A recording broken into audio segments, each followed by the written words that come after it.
नमस्कार मंडळी, माझ्या यूट्यूब चॅनलमध्ये आपले मनापासून स्वागत आहे। माझ्या चॅनलमध्ये भक्ती संबंधित पौराणिक कथा, कहाणी, भक्तीपर आधारित गीत, भजन, कीर्तन ऐकायला भेटतील। धन्यवाद। अध्याय 3। श्री गणेशाय नमः, श्री सरस्वती नमः, श्री जगन्नाथाय नमः। श्री गणपती गणाधीश तयाचे स्मरण विशेष करावया परिपोष अध्यात्मक ज्ञान वर्तता। आता ऐका श्रोतेगण संत कथा परिपूर्ण मीमांसा कार्यकारण थोर संताच्या कथेची। जैशी पूर्णा भीतरी वर्णने येती साजरी बहुत अवतार ईश्वरी ठाई ठाई झाल्याची।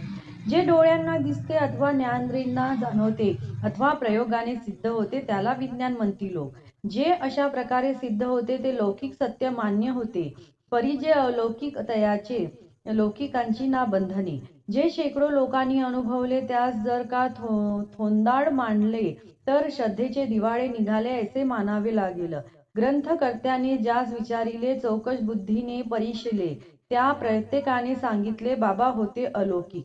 ऐसा धर्मग्रंथाच्या ठाई चमत्कृतीच्या कथा पाही हजारो वर्ष त्यावरही विश्वास ठेविला बहुतांनी।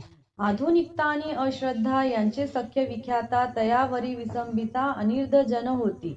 या जगती जिकडे तिकडे वळवळती वासनाचे किडे, ईश्वरी तत्वाकडे ध्यान कुणाचे जाईना। इंद्र याचे गुण गाती सदैव पैशाला भसती, कुणाना भगवंताची भीती स्वैराचार माजला। इंद्रिय सुखाची आवडी वाढे, संपत्तीची धुंदी चढे, अखंड मन गुंतून पडे देह सुखाच्या चिंतनी। जण अवघे बेभान होती, जैसे जमेल तैसे ओरबांडती, कुठला न्याय कुठली नीती माझे माझे करताना। भगवंताचा आठव नाही, प्रपंचाचा विसर नाही, सुख लालसा मनी राही सर्व काळ माणसाच्या। अधून मधून देवता आठवते याकरिता की सुखे आणि मालमत्ता देण्या तिने प्रसन्न व्हावे। भरपूर भक्ती करूनही देवता प्रसन्न होत नाही, मन मने विश्वास नाही देवावरी राहिला। म्हणती अस्तित्व त्याचे नाही, भोंदू लोक काही बाही, चरितार्थ चालवण्यापाही ऊर बुडवू सांगतात। मते मंतांतरांचा गलबला या जगती मातला, संशयाने मांडला गोंधळ या जगतात। एकाहून एक विद्वान अहगडाने पछाडून भ्रमती करीती चोहीकडे, जैसे सत्य तेच जाणती। ईश्वराचे खरे रूप यज्ञ कित्येकाचे अपमाप, आपल्या परी त्याचे रूप उलगडून दाखवती। याचे अगाध रूप कैसे जगती शुद्ध मती मानसे, बुद्धीला मर्यादा असे परी तो ग्रहण अथांग। एखादा विद्यार्थी मूढमती त्याला उत्तर ना सापडली, मग टाळावया फजिती म्हणे प्रश्न चूक आहे। ऐसे येथे काहीतरी गफलत होते निर्धारी, ईश्वराचे रूप खरोखरी जाणण्या सामर्थ्य पाहिजे। प्रत्यक्ष भगवंत अवतरला मनुष्य देही वावरला, श्रीकृष्ण नामे ख्यात झाला परी खरे स्वरूप ज्ञातना। अंतःकरण आर्त होई देह भान ते ना राही, नयनी अश्रूचा पूर वाही भक्त होई लीन अति। सर्वत्र हिंसेचे तांडव झुंजती कौरव पांडव, तैशात पार्थ समर्थ संभ्रम भाव पुसतसे पुरुषोत्तमा। कैसे तुझ आकडावे मनुष्य अथवा देव म्हणावे, मित्र गुरु की बंधू म्हणावे ऋषिकेशा सांगवा। सर्वत्र विनाश अटळ वृथा वाटे जीवनाचा खेळ, निराशेने ग्रासले सकळ मन विदीर्ण होतसे। अनन्य शरणागत होऊनी चरणी मस्तक ठेवूनी, म्हणे सांग कृपाळू होऊनी तू नक्की काय असशी। तया मुरारी झाला कृपावंत, मस्तकी हस्त ठेवीत आर्त झालासी पाहण्याप्रत माझे खरे रूप म्हणे। दिव्य दृष्टी तुझ देतो तुझे भान लयाने तो, खरे स्वरूप दावितो रे पार्था पुण्यवंता।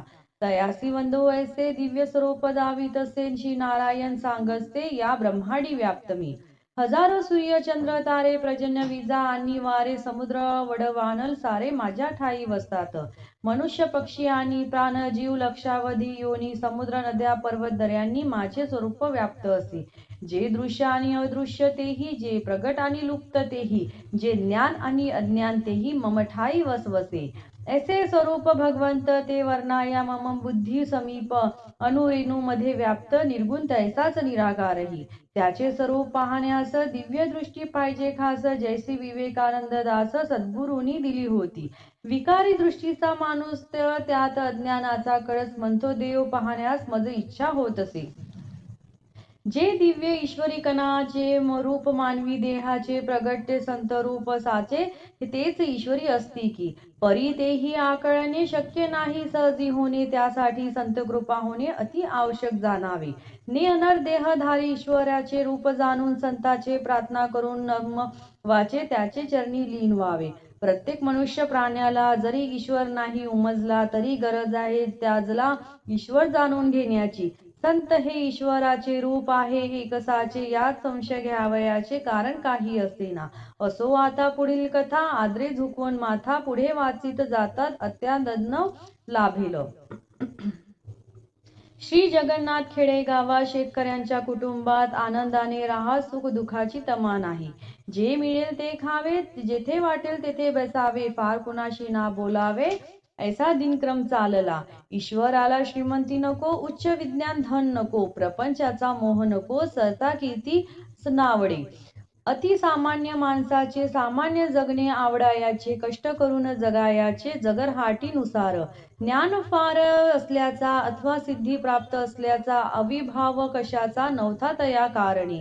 मीपणा ठाऊक नाही, लोकांना भजनी लावणे नाही, आत्मरंगी दंग राही श्री जगन्नाथ महाराज.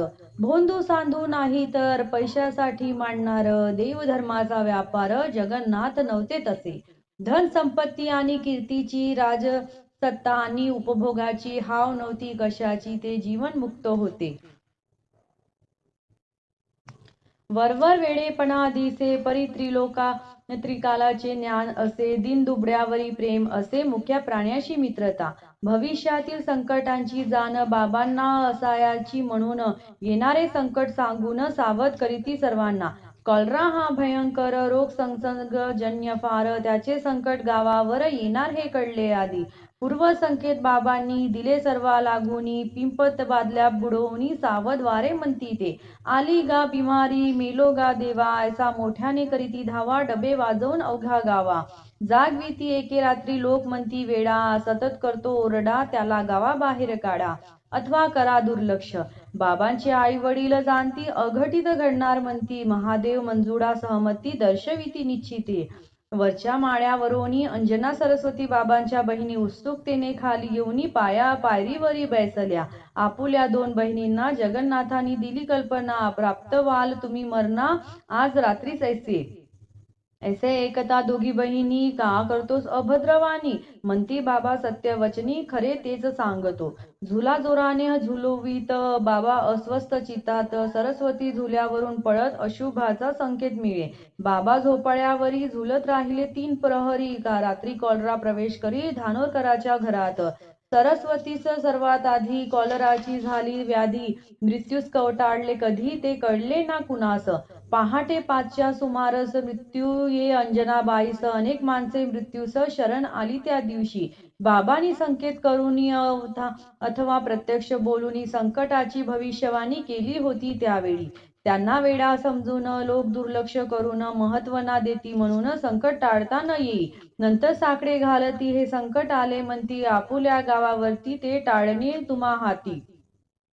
काही काळानंतर रोगराई संपल्यावर लोका आकडे सागर हे ज्ञानाचे असते की. बाबांचे वय 22 असता ज्वारीचा फण पायी रुतता, रोखोल जखम पाया सुचता वनी यात्रेस निघाले. 2 दिवसानंतर निघून जाती सत्वर जंगलात दूरवर वडिलांच्या माघारी. बाबा हरवला म्हणून सर्वत्र शोध करूनी चिंतित होती सर्वजण. काही तपास लागेना, आई वडील चिंता करीती, रामचंद्र चिकटेच्या सोबती, कुणी एक सांगती. एक वेळा दिसला ऐसे वरझडीच्या जंगलाकडे. 7 दिवसांनी दृष्टीस पडे खेळताना बैलगाडे. जगन्नाथ नदी काठी दगडांच्या बैलाशी बाबा खेळती अति हर्षी. लौकिकांच्या व्यवहाराशी नाते काही असेना. अनवाणी पाय चालता वाटते, पायामध्ये रुतले काटे, चिकटे म्हणती होता कोठे अन्न पाणी घेतले ना. आपले नानाजी महाराज देत होते जेवण, मज नाग बैला सवे, रोज मी सुखाने खेळतो. ऐसी ऐकून त्याची वाणी, डोळ्यामध्ये दाटे पाणी, प्रेम दाटे अंतकरणी, म्हणती चाल घरी आता. घरी आणता बाबासी आई कवटाळे हृदयाशी, म्हणे बाळा उपाशी यापुढे राहू नको. काटे काढूनी पायातील, वर लाविले औषधी तेल, माते सम कोण करेल संगोपन लेकराचे. एकदा नोंदे नांदे पेराला, गाडगे बाबा येती कीर्तनाला, थोर विभुक्तीचे कीर्तनाला, वडिला सवे बाबा जाती. कीर्तन झाल्यावरती पंक्तीची तयारी करू लागले सेवाधारी गाडगे बाबा. अवलोकित ती गाडगे बाबा पाहत होते. जगन्नाथ फिरत होते पंक्तीच्या मार्गावरती. ते दिसले गाडगे बाबास म्हणती, जा आणा त्याला, शिस्तच मोडून राहिला, त्याने नाही ठेविला मान या पंगतीचा. जगन्नाथाला पकडून आणले. गणपत भाऊ घाबरले, म्हणे हे विपरीत घडले, यांना मार पडेल. गाडगे बाबा निरखून बघती, जगन्नाथ नजर भिडविती. गाडगे बाबा वंदन करीती, विधे ही संता ओळखून. वरवर पाहणाऱ्याला संत कधी का आकळला, त्याचे स्वरूप जाणण्याला तत्व अंगी पाहिजे. खडबडीत नारळ पाहून कुणी देईल फेकून, मुकेल आनंदा लागून अमृतास नारळाच्या. ऊस डोंगा परीपरस नाहे नोहे डोंगा, काय भुललासी वरलिया रंगा. ऐसे एका अभंगा संत चोखा म्हणतात. वरवर वेड पांघरणारा, देहभान नसणारा, एक अवलिया रंगणारा चिंतनात ईश्वराच्या. ईश्वरी तत्व आगडे, पुस्तकी ज्ञानाने नाकळे, ईश्वर साक्षात्काराने मिळे दृष्टी तया जाणण्या. डेबूजीचे वैराग्य ज्ञान प्रबळ होते, म्हणून त्यांनी बाबांना ओळखून साक्ष दिली सर्वांना. भांदेवाडा लाखापूर मार्गावर बलकी पाटलांचेच वावर, तेथे कडुलिंबाचा पार, त्यावर उभा हनुमंत. दगडी हनुमंताच्या मूर्तीचा डोक्याकडील भागाचा तुकडा तोडून नेल्याचा वृत्तांत लोक सांगती. डोके तुटके म्हणून त्या मूर्तीचे नामाभिधान, डोसक्या फोड्या हनुमान ऐसे केले बाबांनी.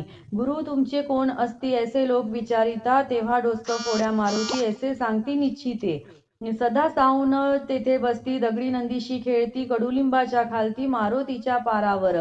त्या शेतात अगणित गारगोट्या दमक दगड चमकत, बाबा ते वेचीती विविध रंगी आकाराचे. तहान भूक हरवून पाही, जगन्नाथ खेळत राही, परतण्याचे भान नाही गारगोट्या खेळता.